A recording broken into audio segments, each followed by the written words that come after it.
You would use acupuncture and herbs on a polycystic ovarian syndrome patient, and the objective is not to get her pregnant.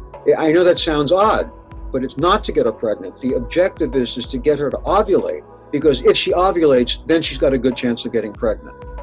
Welcome to Get Pregnant Naturally, where functional medicine and natural fertility solutions will help you get pregnant and have your baby. Hey everyone, I'm Sarah Clark, and my mission is to inspire, motivate, and empower you. Most of all, I want you to wake up. So with functional medicine, we can discover what causes infertility and eventually reverse the condition. Today, I'm welcoming Mike Berkley to the podcast, and we're digging into how acupuncture can help improve fertility. So Mike is the founder and director of the Berkley Center for Reproductive Wellness.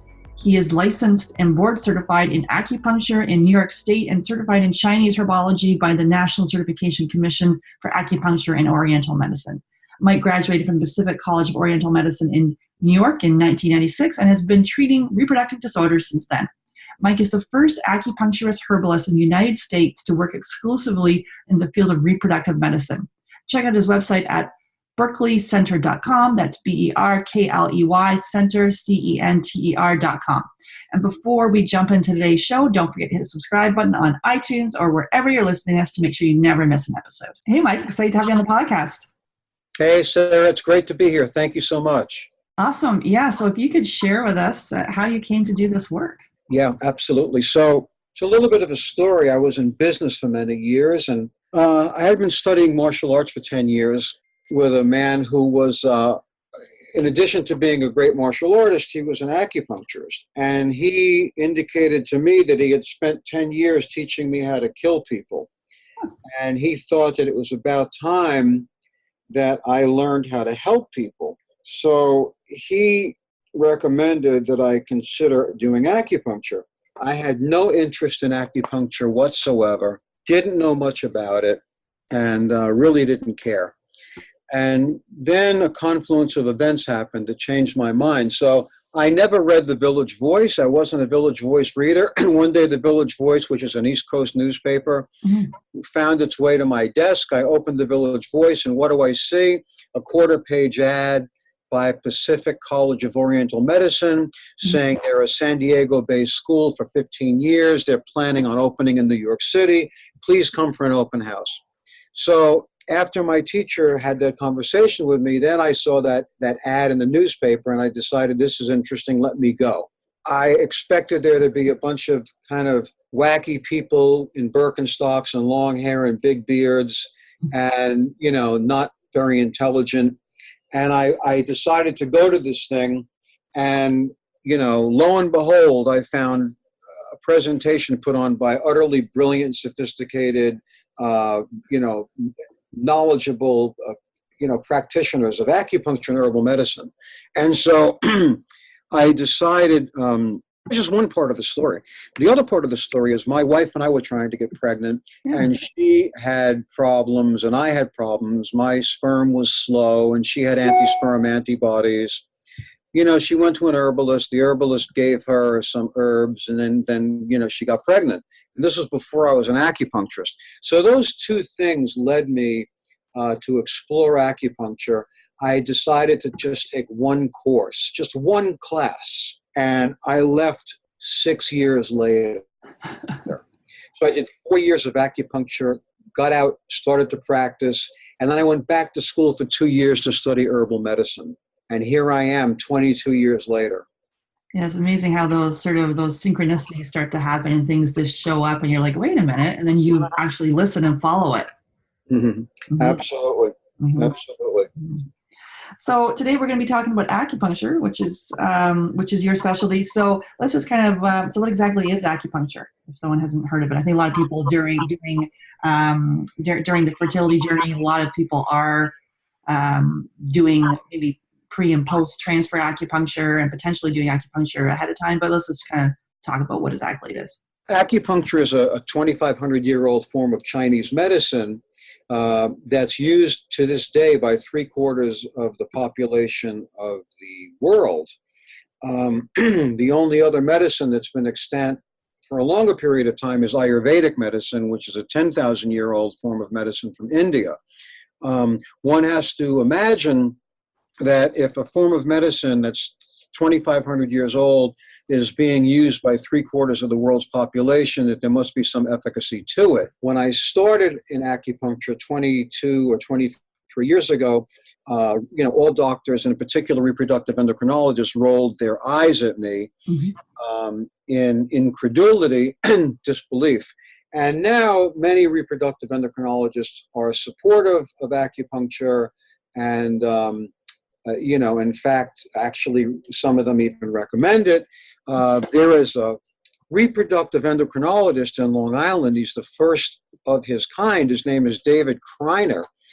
Dr. Kreiner is one of the first IVF doctors in existence. I mean, he was literally, 30 years ago he started. He is the first reproductive endocrinologist to be a full-fledged acupuncture, in addition to a reproductive endocrinologist, and he actually uses both in his practice. He's the only one in the world doing it, but he is the guy that broke the glass ceiling, if you will, and he's going to be setting a new standard for reproductive medicine. Absolutely, yeah, that's an amazing combination. Indeed. Mm-hmm.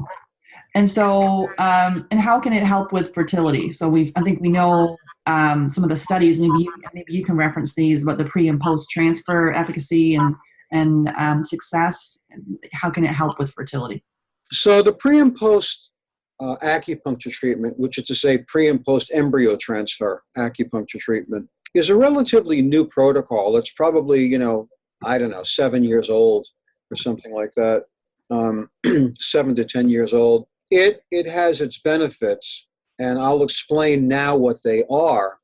So patients that want to do pre and post embryo transfer acupuncture will know why they're doing it. However, there's a lot more to acupuncture and fertility enhancement than that.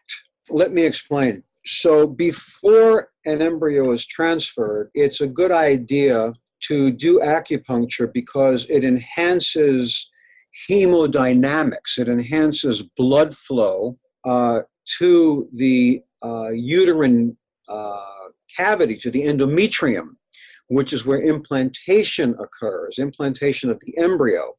So in a sense, you are, making that endometrial receptivity even greater than it would have been without the acupuncture, because there's all this blood in there, and the blood is carrying nutrients and oxygen and electrolytes and hormones, and it's just prepping the lining for receptivity. Now, why do the acupuncture post-embryo transfer? Well, that's even more interesting. So a lot of people think the uterus is a hollow organ, and I suppose it is at the end of the day, but it's in its resting state. The uterus looks like two pieces of 8.5 by 11 printer paper, just laid one on top of the other. It's just completely flat, just like the vagina is completely closed, unless there's something in it that's making it widen. So the uterus is the same thing. The uterus is a flat cavity, if you will, until there's a baby in it. And so what happens when you do an IVF transfer, an IVF embryo transfer, is there's a catheter that's about, I don't know how long it is, probably 16 inches long. It's a very thin plastic tube. It gets inserted through the vagina, through the cervix, and into the uterus to deposit the embryo. Now, since the uterus is like two pieces of paper on top of each other, that means by default, the catheter must in fact touch either the top or the bottom of the uterus, right? Because they're just so close together. Mm-hmm. What happens when the uterine wall is touched is it immediately goes into spasm. What is the downside of that? The downside is that once the embryo is transferred and spasm is occurring, it can cause retrograde flow of the embryo. What does that mean? It means it can make the embryo flow backwards into a fallopian tube and therefore result in an ectopic pregnancy. And in fact, IVF patients have twice the occurrence of ectopic pregnancies than the non-IVF population.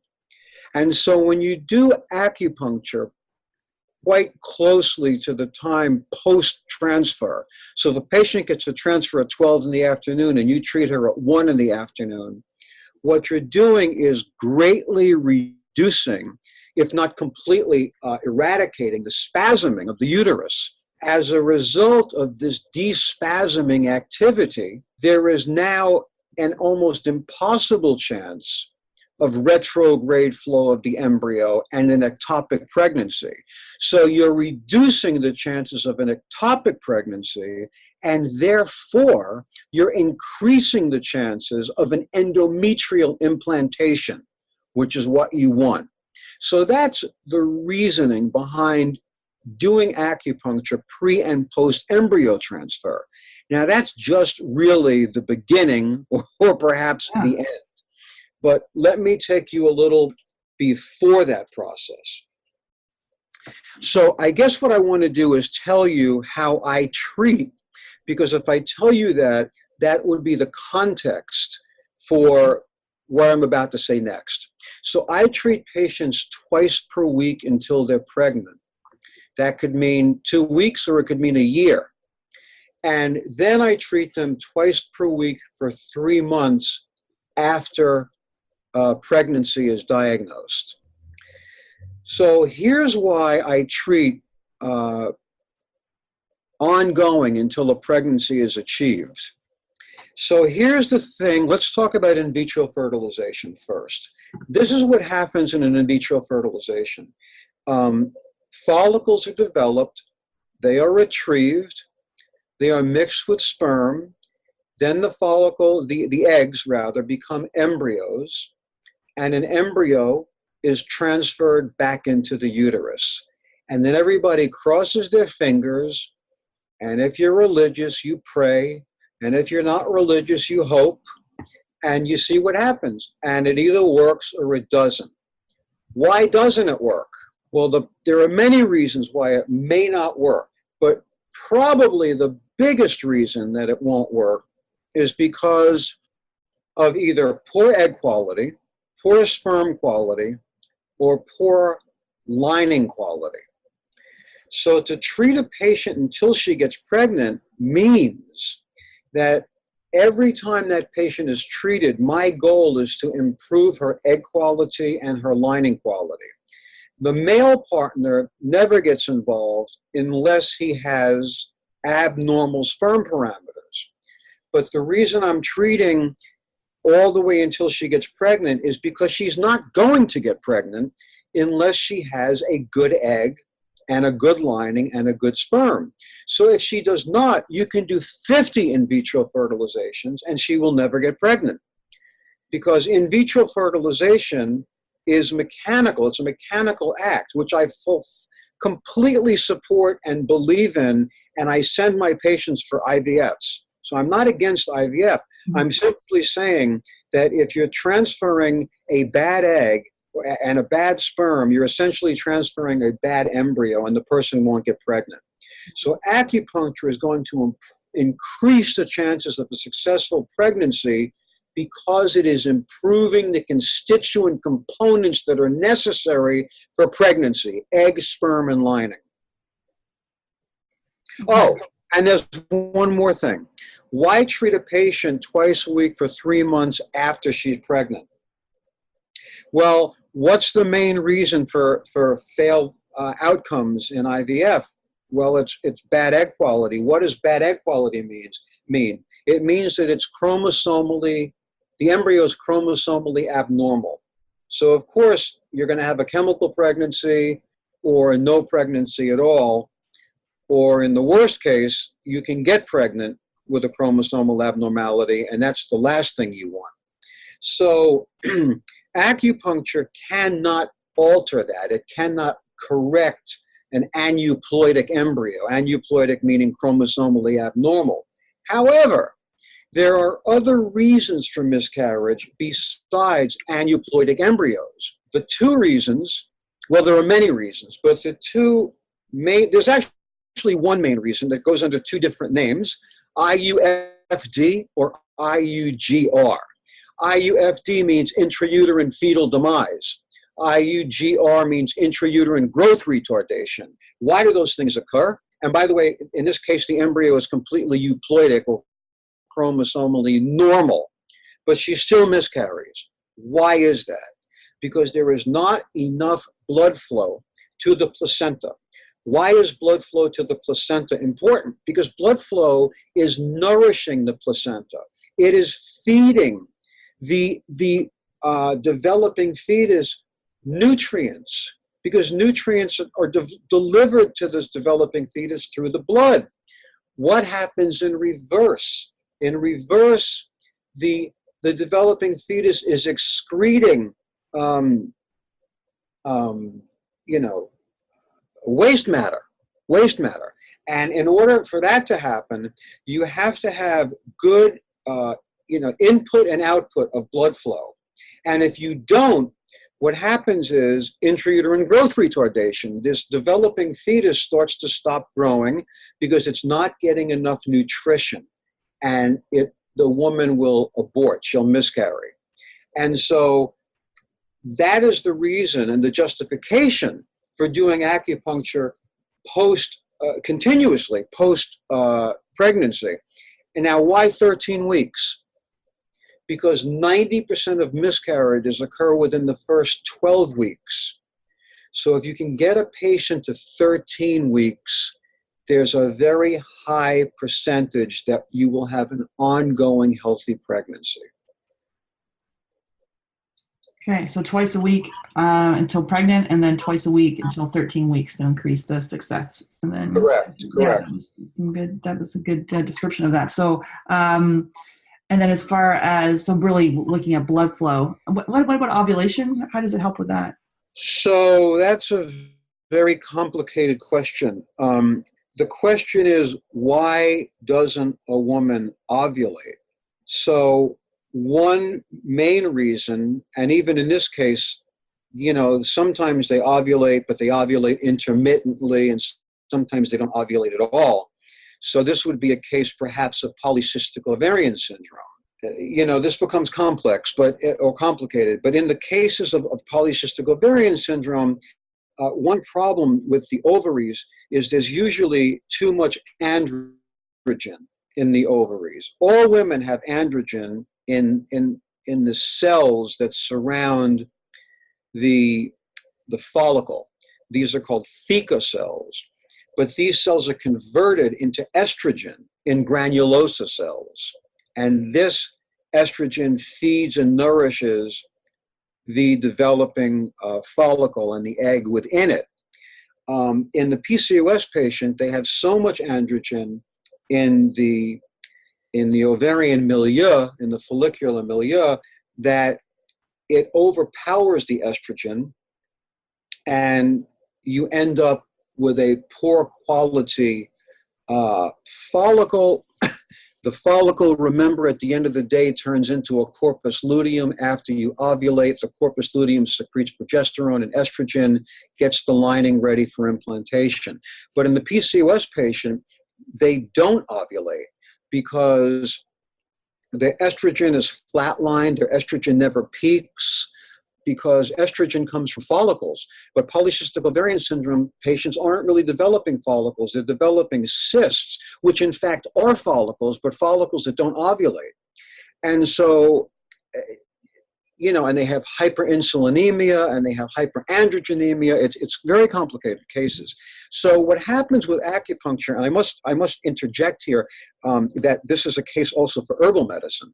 But what we're trying to do in that case is, again, to try to stimulate a lot of blood flow to the follicles, to help stimulate the delivery of good things, oxygen, nutrients, hormones, and electrolytes, and perhaps try to balance, I would say to balance the relationship between androgen and estrogen. And this is where herbal medicine comes in, because acupuncture is used for moving energy in blood. It's not really used for changing, physiological entities or manifestations. But herbal medicine can do that. So, you would use acupuncture and herbs on a polycystic ovarian syndrome patient, and the objective is not to get her pregnant. I know that sounds odd, but it's not to get her pregnant. The objective is to get her to ovulate, because if she ovulates, then she's got a good chance of getting pregnant. The polycystic ovarian syndrome patient, I said in the IVF patient, they have twice as much chance of having an ectopic as the non-IVF population. In the PCOS patient, you have twice as much chance of miscarrying as the non-PCOS patient, because usually the eggs are of poor quality due to this hyperandrogenemia. So the objective is to try to improve the ovarian environment by trying to balance estrogen and androgens, and then that will help the patient. There's another part to it. 50% of polycystic ovarian syndrome patients are morbidly obese, 50% are normomorphic, meaning they just have normal regular bodies. When a woman is obese, there are a couple of things that happen. She secretes or excretes, well, secretes the right word, she secretes too much estrogen and too much androgen, because these things are converted in fat tissue. And so she already has an imbalance of hormones that are, manifesting in the ovaries, but now because of her excess fat, she's secreting, too much estrogen and too much androgen throughout the body, and of course that finds its way to the ovaries as well. So it's a whole mishmash of pathological presentations. And furthermore, when a PCOS patient is morbidly obese, you wouldn't even let that patient do an in vitro fertilization, and a responsible reproductive endocrinologist would not do that. Why not? Because these morbidly obese patients have a greater potential for preeclampsia, eclampsia, gestational diabetes. So it's a bad look. So you would take an obese PCOS patient and send her to a nutritionist and have her lose 10 or 20 pounds and then send her to the reproductive endocrinologist. So I know I kind of segued out of there a little bit. I'm sorry, but I just wanted to give you a whole global picture. No, that's a big topic, PCOS, definitely. Yeah. And so acupuncture for stress, and so obviously treating someone twice a week. And now, so how does it help with stress? If we just I'm one of the weird acupuncturists. I'm one of the acupuncturists that doesn't buy into everything that every other acupuncturist buys into. So that's a prelude to my answer to you, forgive me. So stress is an interesting factor. Yes, acupuncture can never reduce stress. Nothing can reduce stress except the elimination of the stressor. Even if you take anti-anxiety medication, you're not eliminating the anxiety.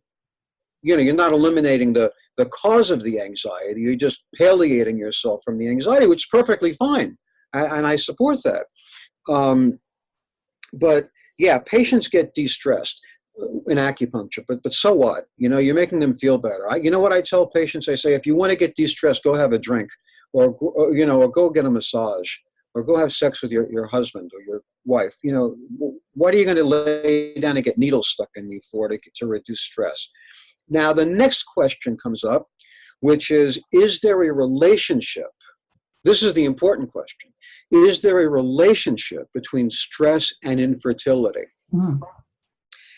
My position is there is not. Okay. My position is stress has very little to do with infertility except in men. And if you can remind me of that, because I'm not going to speak to that now, but I can go back to it, but undoubtedly I'll forget it. But let's talk about women and stress. So let me give you a scenario. Right now, 10:29 Eastern Standard Time in New York City, there are multiple wars going on throughout the world. There have been since the beginning of time, and there will be for the next million years, for as long as man and women are on this earth. And I'm not going to describe war. I've never been in war, but I certainly, as you know and as everybody knows, the horrors of war. So there's no need to be graphic here. But what I will tell you is this: you cannot get in a more horrible situation than war. Terminal cancer is not as bad as being in the front lines of the battlefield. And yet, in every single war zone, in every single part of the world, throughout history, women get pregnant. Whenever you turn on the TV, anywhere in the world, and you're watching footage of a war zone, what do you see? You see men, women, and little children, 1 and 2 year old children, running around the streets trying to hide from the bombing. What's the salient point here? That you see 1 and 2 year old children running around all the time, all over the place, in every news footage that you can see. So those women in war zones are getting pregnant. So based on that, I would have to say that there's no effect on women from stress, other than the fact that stress can destroy you and it should be treated. But there's no direct relationship, in my opinion, on stress and infertility. Now, that's not the same case with men. And that's a controversial statement I think you're making. You obviously realize that. It's a controversial statement on the one hand. On the other hand, what I described to you is incontrovertible. And some people will say that all the time. Well, how come they can get pregnant when all these horrific things are going on? So yeah, you make a point, a valid point. I guess I kind of go back to Alice Domar, who's the Harvard researcher in 20 years of research, studying mind body fertility, and found. All due respect, I completely disagree with Alice Domar. Okay. With all due respect to her, she's a brilliant woman. But I have to say, in this case, I'm not going to say she's wrong, because I can be wrong. I can only say that what I just said about war zones is incontrovertible. Mm-hmm. Incontrovertible. I ask you this question, Sarah. Have you ever turned on the news and seen fighting and seen little kids running around in the war zone? Yeah, we've seen it, and I rest my case. I have nothing further to say. Point taken. Let's talk about men. Yeah, men.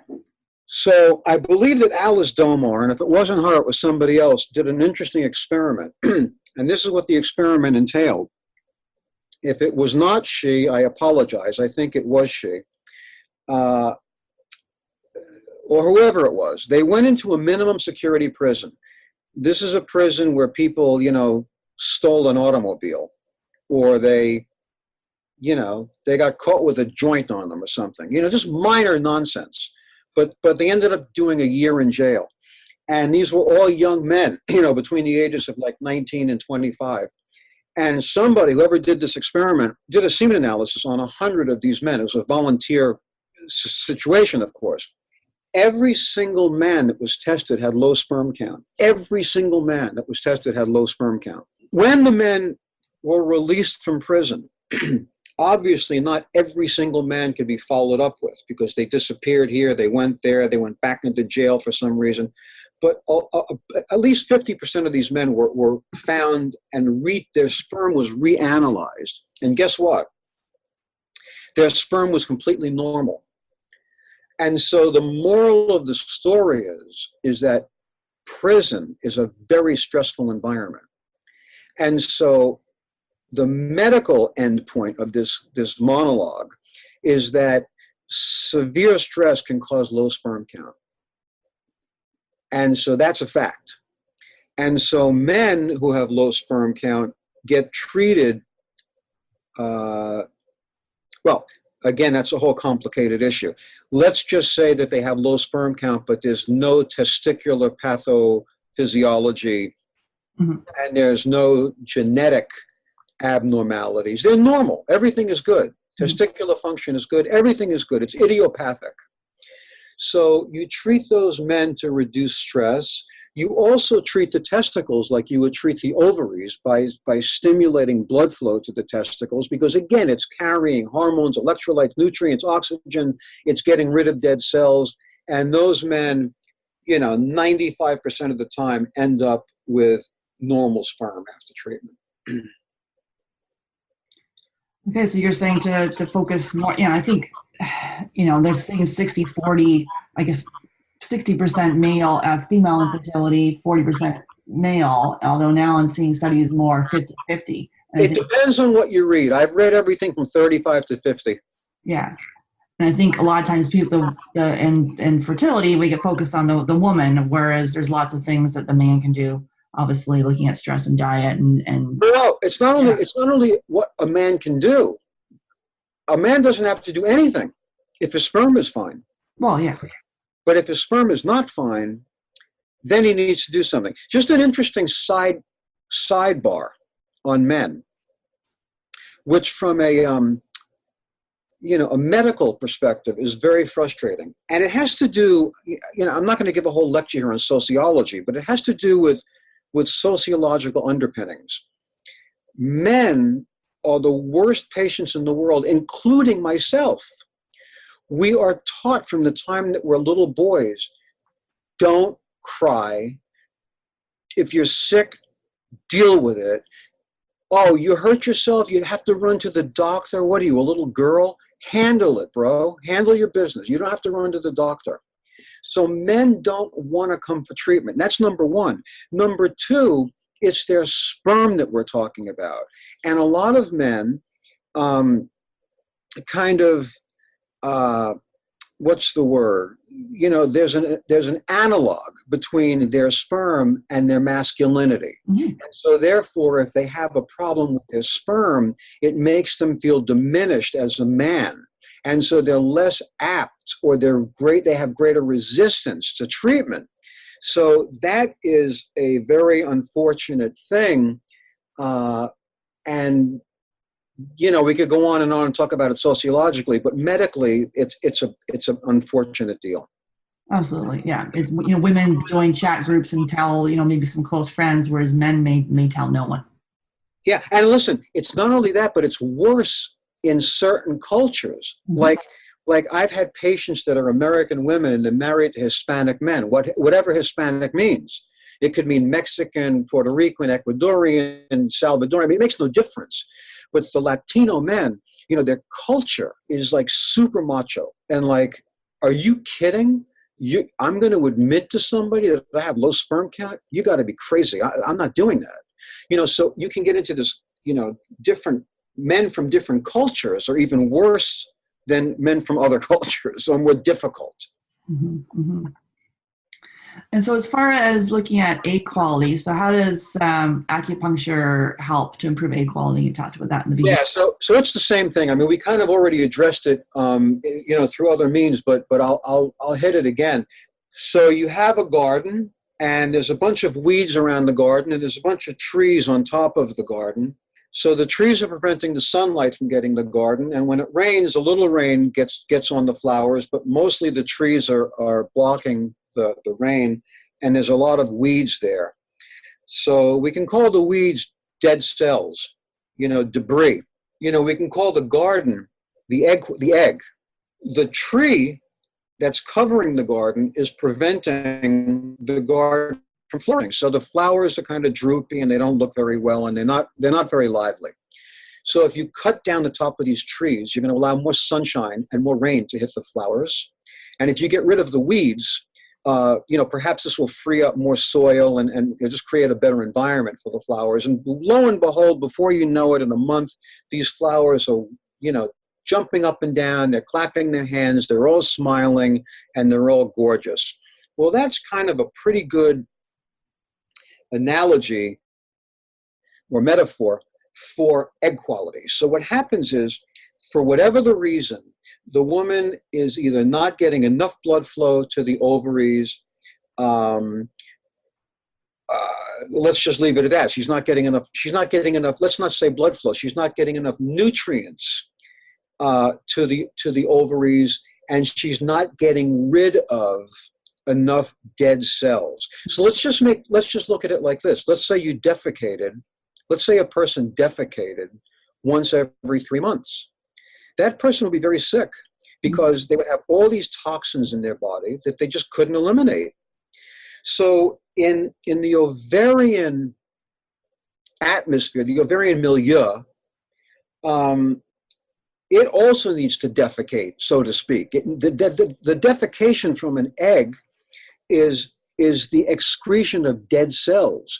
If dead cells are not removed, they form something, or they create something called reactive oxygen species, which then transform into free radicals, which destroy and compromise egg quality. And so when you enhance blood flow to the ovaries, you are stimulating the delivery of the oxygen, the nutrients, the hormones, the electrolytes, in other words, the sunshine and the rain, and you're getting rid of the dead cells, in other words, the weeds, and now you're making the garden flourish. You're making the eggs much healthier. And this is basically the mechanism of action of acupuncture in the context of improving oocyte quality, egg quality. Mm-hmm. And I don't know if you're able to describe this, some specific points for the listeners, if that's... No, I can't, but I'll tell you why I can't. It's not that I'm being withholding. It's that acupuncture doesn't work like this. Like a person comes in and she has poor egg quality. How do you know she has poor egg quality? Because she's 39 years old. And by default, that means she has poor egg quality. So you just stick needles in her to improve blood flow to the uterus. To the ovaries. It doesn't work like that. You can have 5 39-year-old women who are not getting pregnant because they have poor egg quality. But one of them is 300 pounds. One of them is 130 pounds. One of them has a history of irritable bowel syndrome. One of them has a history of pelvic inflammatory disease. So you have 5 patients with the same disorder, but with varying backgrounds that can be contributory factors, perhaps, to the disorder. And remember, in Chinese medicine, you're not necessarily just treating the disorder. You're treating the entire person. Mm-hmm. And so I'll give you a very clear example. Polycystic ovarian syndrome patient. One patient is morbidly obese and one patient is normomorphic. But the objective is to make them ovulate. It would be 2 completely different sets of acupuncture points, because they're 2 completely different people, different body types, different environments, maybe different age, different health backgrounds, et cetera, et cetera. So, I can't really delineate the points because the points depend on the presenting patient. And that's similar to functional medicine too, where it's basically everyone's different. It's taking a personalized approach to this. The diet that works for me is not going to work for you, and looking at gut health and diet, sleep, all of that matters. And so in the same respect with this, saying, Absolutely. if someone's got IBS and then low egg quality and migraines, you're maybe going to do something different. 100% perfect response from you. That's exactly correct. Okay. And then as far as, so someone presents with irregular periods or PMS, short luteal phase, what's your okay, so essentially it's 3 different questions. Let's start with luteal phase. So this is a little complicated too. So in the context of in vitro fertilization, luteal phase defect or luteal phase insufficiency is completely irrelevant, because the reason a woman has luteal phase insufficiency is because of hormonal imbalance, which I'll explain in a minute. But in an IVF population, it doesn't matter because the hormones are all exogenous. They're all being given to the patient as opposed to using what the patient is producing, internally, or exogenously, or rather endogenously. So when a patient is doing IVF, all of her hormones are controlled by the reproductive endocrinologist, so it really doesn't matter. They're going to make sure that her lining is adequate to be receptive to an embryo. But let's talk about why, what is the cause of luteal phase insufficiency? This is going to sound very interesting. In fact, it is very interesting. It all comes from bad egg quality. And here's why. Well, it doesn't really start with bad egg quality. It starts with bad follicular quality. But you can assume that means bad egg quality because the follicle's job is to support, nourish, and house the egg. But here's why it happens. the egg is in a follicle. When the egg is ovulated, let's say on cycle day 14, I'm just going textbook. Woman has a 28-day cycle. She ovulates on day 14. Ovulation means that the egg is extruded from the follicle. So now what happens to the follicle? The follicle is affected by something called luteinizing hormone, also known as LH, which comes from the anterior pituitary in the brain. Once the LH affects the follicle, it becomes a corpus luteum. The job of the corpus luteum is to secrete estrogen and progesterone. These two hormones are called sex hormones. These two sex hormones are meant to thicken the lining and to change the contour and the, what is the word I'm looking for? To change the consistency of the lining to allow for an embryo implantation. But what happens is, because this woman's follicular quality is bad, because she's 39 years old or 38 or 42 or whatever she is, the corpus luteum is bad. And as a result of a poor functioning corpus luteum, there's not enough estrogen being secreted. There's not enough progesterone being secreted. So what happens is either there's not enough, and therefore the lining doesn't get support, so she bleeds on day 21 instead of day 28, which is a luteal phase insufficiency, or she does secrete enough progesterone and estrogen, but it doesn't stay elevated for a long enough period of time, and it decreases, and the woman menstruates. So if you reverse engineer this, you have a poor functioning corpus luteum, but before it was a corpus luteum, what was it? It was a follicle. What is the job of the follicle? It is to nourish the developing egg. So if you have luteal phase defect, in my opinion, by default, it means you have poor egg quality. And so you asked me a question, I think, which was, how do you treat luteal phase defect? And so the way to treat luteal phase defect, at least in the context, this is in the absence of IVF, in the context of traditional Chinese medicine, is to improve the egg quality. Mm-hmm. Because really what you're doing is you're improving the follicular quality. And if you improve the follicular quality, then there's a hope that the follicle will act appropriately during the luteal phase. In other words, secreting enough progesterone and estrogen for a long enough period of time to maintain the integrity of the uterine lining. Yeah, and we've talked about the irregular periods. I guess, I don't know, is there anything you wanted to add on that? It's the same sort of... I just think it's all about egg quality, follicle quality. Listen, sometimes it's lining quality. Sometimes women have Asherman syndrome. They have scarring on a percentage of the lining. So only a percentage of the lining will bleed. So, it may be a regular bleed, but she'll bleed for 2 hours, and that's the entire period. There's all kinds of these idiosyncratic issues, these strange issues that can occur and cause these things. So it's a very complex journey. Mm-hmm. And what about, so someone comes to see you and they're playing IVF, like how long would you say to look at acupuncture, Chinese medicine? Like what's your take on that? Before or like how long before a transfer? Yeah, or how long, like if someone sees you, like your protocol, it's 2 times a week until they get pregnant, or like what else do you do if someone says? Yeah, I get it. So look, I think there's a couple of questions in here. So one question is, how long do you suggest treating them before a transfer? Is that right? Yeah.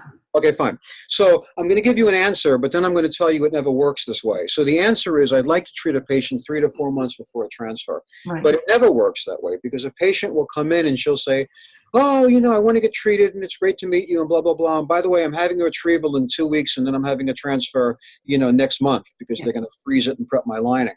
So I don't get the 3 months. Mm-hmm. So that's fine. No worries. This is what I say to the patient. That's okay.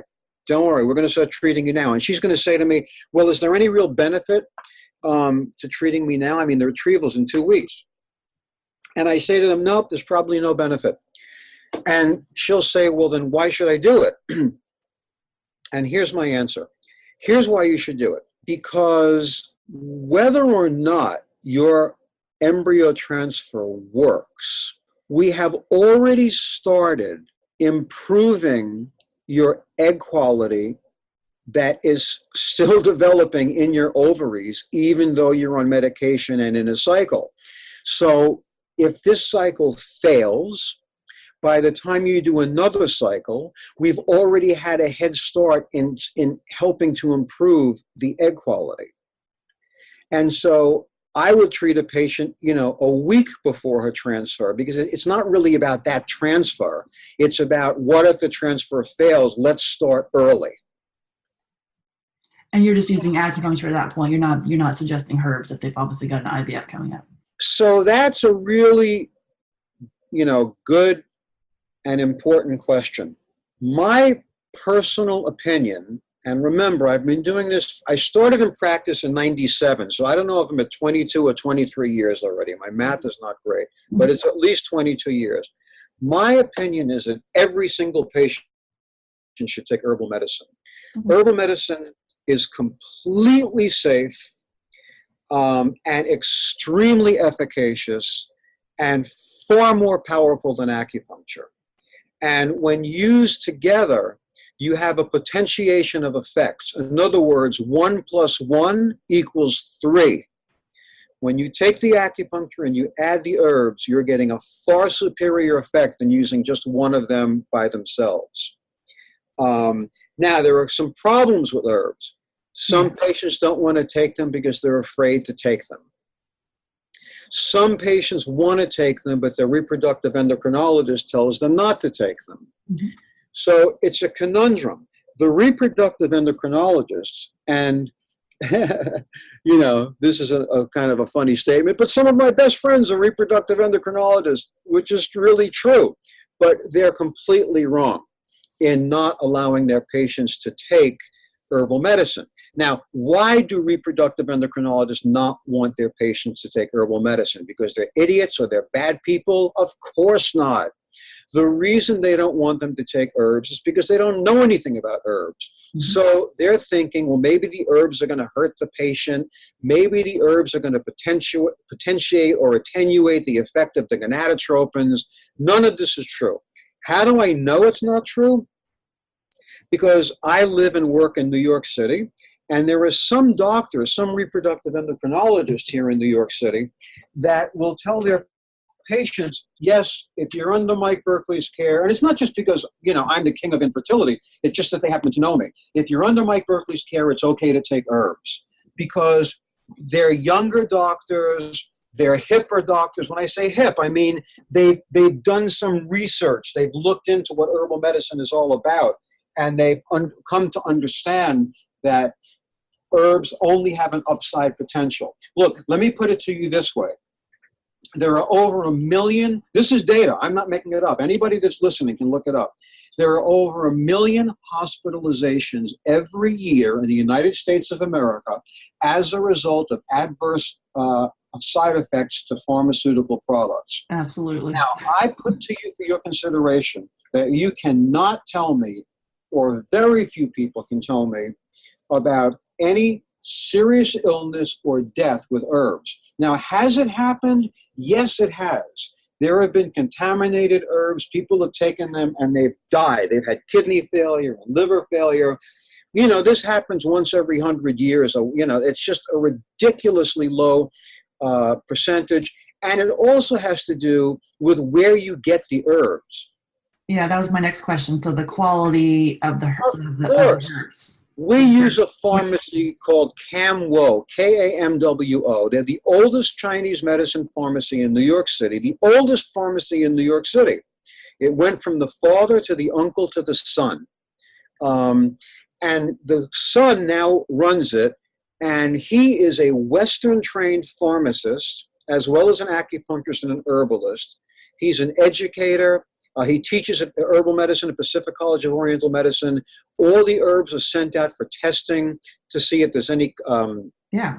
contaminants. These herbs are put in plastic bags. So there were acupuncturists who were thinking that there were going to be PCBs emanating from the plastic bags. Mm-hmm. He sent out the herbs in the plastic bags to test houses. They were all clean. Mm-hmm. So it depends. The other thing is that's very important is when you take herbs that are in pill form, you have no idea what's in them. Mm-hmm. You just don't. But the herbs that we prescribe are raw herbs. It's just like if you went out to your backyard. I don't know where you live, but if you live in the country, but if somebody has a backyard and they go out and they pull leaves off a tree and the leaves aren't poisonous, they're just regular safe leaves, and you boil them and you drink them. I mean, nothing's going to happen to you. Do you know what I mean? Unless the ones you get are laced with glyphosate and all sorts of other stuff. Yeah. Yeah, right, exactly. But so herbs are very safe and very efficacious. So you get yours from Kamwo, so KAMWO. So making sure that, because all herbs are not getting off of Amazon or things like that. That's the total worst possible thing. Yeah. To get herbs online. Some patients will even go to Chinatown, any Chinatown, anywhere in the country. And, they'll walk into a pharmacy and they'll say, listen, I have infertility. I can't get pregnant. And the guy behind the counter, doesn't mean he's not knowledgeable, but whatever it is. And he'll say, oh, it's fine, take this. I mean, you can't just say, take this. Why is she not getting pregnant? Yeah. You have to analyze it. It's like walking into a Western pharmacy. I'll give you a perfect example. You walk into Duane Reade and you say, listen, I'm having fertility problems. What do you recommend? You think the pharmacist is going to give them medicine? Of course not. The doctor has to prescribe the medicine. How does the doctor prescribe the medicine? The doctor arrives at a medical protocol via an intake and an examination that gives the doctor information and evidence to then therefore create a treatment regimen, including the medicine. So my suggestion is to anybody who's interested in taking herbs is to go to a board-certified herbalist. And then looking for an acupuncturist who focuses on fertility. What are we looking for? Very easy. I'm going to give you a bunch of letters. A, B, O, R, M, ABORM.org. That is the American Board of Oriental Reproductive Medicine. Anybody that's rather board-certified or certified by this group has had extensive education, both in Western medicine and in traditional Chinese medicine, in the area of infertility. And so these people are the people to go to. Another problem with acupuncturists, if you go online and you look up acupuncturists, they literally treat everything that starts with the letter A. Yep. And they literally treat everything that starts with the letter Z. Mm-hmm. That is not who you want to go to. You want to go to somebody who specializes in infertility. The people who are certified by the ABORM are these people. What's great about the ABORM is you can just plug in where you live. I don't know if it's done by your city or your zip code or whatever, and the 3 people or the 10 people that are in your city just pop right up. And so you can find very good people today.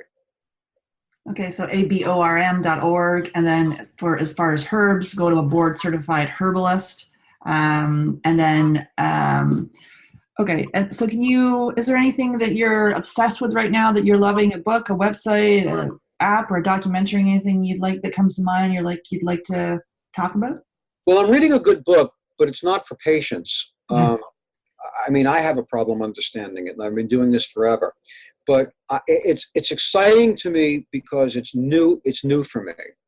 So this whole book, I don't have the book in front of me. I can't give you the title of it, but the whole book, it's about a 300-page book, and it's written by reproductive endocrinologists. There's a great place called the Cleveland Clinic. Yes, there is. Yeah. Yep. You know them? They just put out immense research, and they're brilliant guys and gals.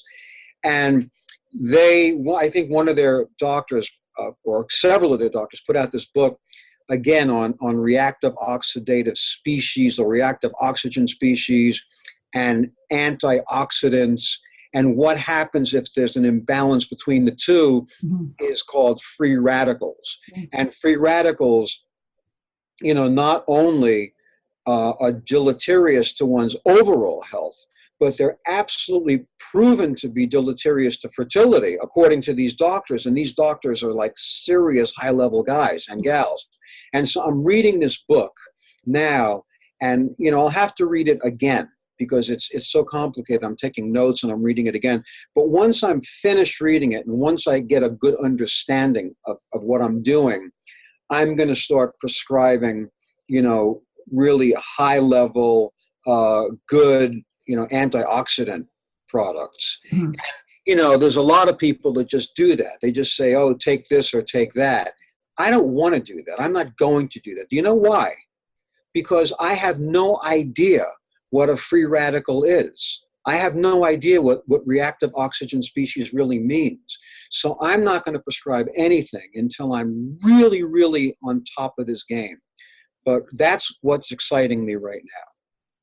Love it. Yeah, love the Cleveland Clinic. I just listened to the Broken Brain series number 2 with Mark Hyman. He was on last week talking about functional medicine and how it impacts brain health. And how functional medicine can help brain health. What is that as a result of reactive oxidative species? Not necessarily that, but dealing with gut health and genomics and I got it. Yeah. Okay, and so I'm sure you have lots of success stories. Anything in particular you'd like to share with us? I don't have a particular success story that I can tell you because I've been working for so long, and I've just had 10,000 patients. But I'll say this. As in as straightforward as way as possible. I'll just put it out like this.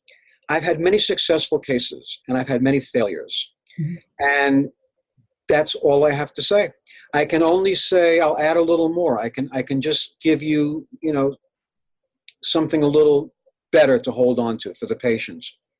I've had patients that have done 5, 6 IUIs, 3, 4 IVFs, and I've treated them and they've gotten pregnant on their own. Yeah. Sometimes I've treated them and they've gotten pregnant with an IVF, and the patient will come back to me and say, thank you very much. And I will say to the patient, how do you know it was me? How do you know it just wasn't the 6th IVF? And I mean that. I totally mean that. I don't know if it was me. I don't know if it was the IVF. This is what I do know. I know that acupuncture and herbs have been used for 2,500 years to treat infertility. I know that there's a lot of Western medical good studies and data attesting to the efficacy of acupuncture in the context of fertility improvement. So I know that acupuncture is an efficacious form of intervention for those faced with the challenge of infertility. However, reproductive endocrinologists have many good outcomes and many failures. So I can just do the best that I can do and hope for the best. I'm really good at what I do. I'm really conscientious, but even with that, I cannot help everybody. However, I'm pleased to say I've had many, many, many good outcomes where they were not to be had before my intervention. And so you have got a discount here for the listeners. So the first visit off your consult fee, you're offering $20 off the consult fee, and they can go to berkleycenter.com to book. And so what would they get with that consult? And maybe just give us a little description of that.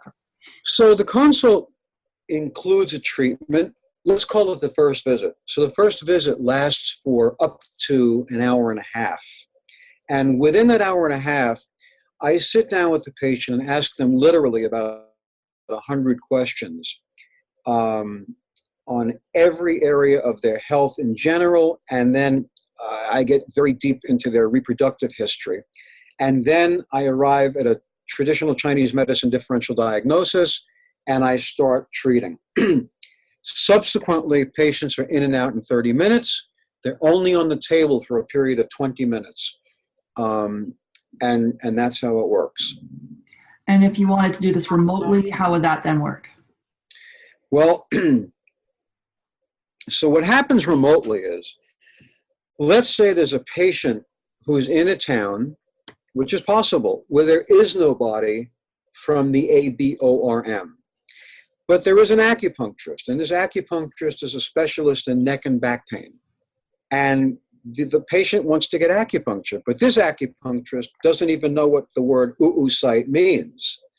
So what I do is I do an intake, that hour and a half intake or hour intake on the telephone with a patient anywhere in the world. And I then arrive at my differential diagnosis, and then that patient will give me her acupuncturist's email address. And I will send the acupuncturist an entire accounting, if you will, of, my diagnostic findings, and I will support those diagnostic findings. Here's why I feel this. These are the points that I would recommend that you use. These are the points you should use pre-transfer. These are the points you should use post-transfer. So I'll interface directly with the acupuncturist, wherever he or she is. That's a really great service. Thank you. Mm-hmm. Mm-hmm. Amazing. So definitely go to berkleycenter.com and to get your discount at $20 off the first visit.